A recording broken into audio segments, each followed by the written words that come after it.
وكريم محمود عبد العزيز ومصطفى خاطر عاملين فيه كوميديا جميله جدا جدا. انا بجد بحسد اللي لسه ما شافش المسلسل ده. المسلسل اللي بعد كده معانا وهو مسلسل كامل العدد. المسلسل ده من بطوله دينا الشربيني وشريف سلامه والجميله اسعاد يونس. المسلسل لحد دلوقتي نزل منه جزئين، الجزئين احلى من بعض حرفيا، ولو ما اتفرجتش على اي جزء فيهم فانت فايتك كتير قوي. تم انتاج المسلسل سنه 2023، والمسلسل من اخراج خالد الحلفاوي ومن تاليف رنا ابو ريش. مسلسل لايت ولذيذ كده، 15 حلقه هيعجبوك جدا جدا، فصدقني اتفرج عليه. ونيجي للمسلسل اللي بعد كده وهو مسلسل نزل سنه 2017 باسم ابو العروسه. مما لا شك فيه بصراحه ان المسلسل ده لما نزل كسر الدنيا. انا واحد من الناس اتفرجت عليه، وكانوا اصحابي بيتفرجوا عليه واهلي بيتفرجوا عليه.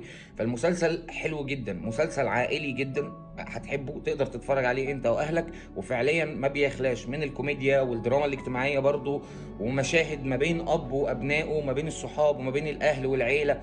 مسلسل حرفيا جميل جدا ولامم حاجات كتير جدا معاه. المسلسل من بطولة سيد رجب وسوسن بدر، ومن اخراج كمال منصور، ومن تأليف هاني كمال. المسلسل ده يمكن طويل عن الباقيين شوية، لو انت بتحب المسلسلات الطويلة وما بتزهقش بسرعة فاتفرج عليه. المسلسل مكون من 60 حلقة لكن مش هتحس فيهم بملل. اسمع مني، اتفرج عليه وهيعجبك. ومن هنا نيجي لبونبوناية الحلقة واحلى مسلسل من وجهة نظري في المجموعة اللي احنا قلناها.